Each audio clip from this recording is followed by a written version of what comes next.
एगो देवर छै दुगो भौजी रंग डाला छी तमरैया मौगी। एगो देवर छै दुगो भौजी रंग डाला छी तमरैया मौगी।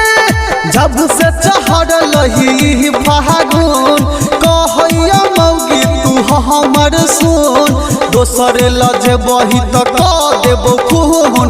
एगो देवर छै दुगो भौजी रंग डाला छी तमरैया मौगी।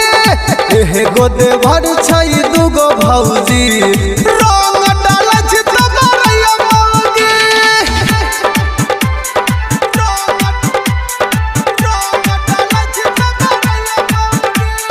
डीजे चंदेश्वर पंडित पिपरास चौक। डीजे चंदेश्वर पंडित पिपरास चौक।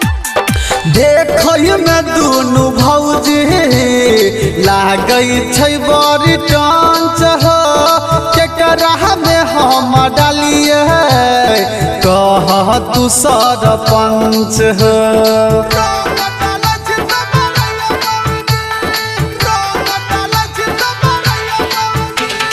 देखै में दुनु भौजी लागै छै बड़ी टांच हो, केकरा में हम डालिए कह तू सरपंच हो।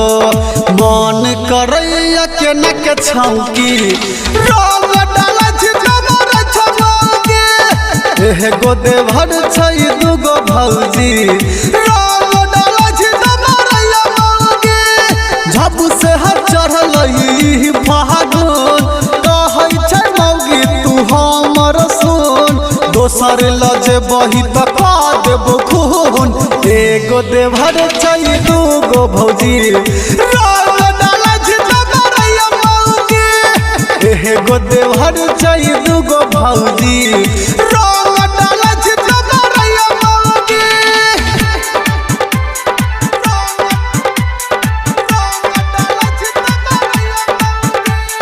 डीजे चंदेश्वर पंडित पिपरास चौक। डीजे चंदेश्वर पंडित पिपरास चौक। केहते न खड़ा कहैया मौगी अइते बार के साल भर के होली मन बहन दई देवर के।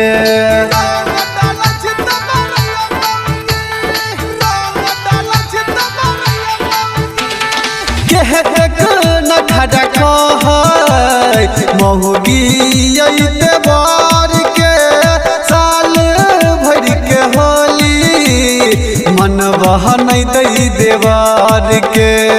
मजेलाल रमेश भेलै लौकी रंग डाला छी तमरैया मौगी। एगो देवर छै दुगो भौजी रंग डाला छी तमरैया मौगी। जब से चढ़ल ही फागुन कहैया मौगी तू हमर सुन, दोसर लजे बही त कह देबो खून। एगो देवर छै दुगो भौजी रंग डाला छी तमरैया मौगी। एगो देवर छै दुगो भौजी रंग डाला छी तमरैया मौगी। जय मां काली रिकॉर्डिंग स्टूडियो फुलपरास चौक से 91 13 90 67 65।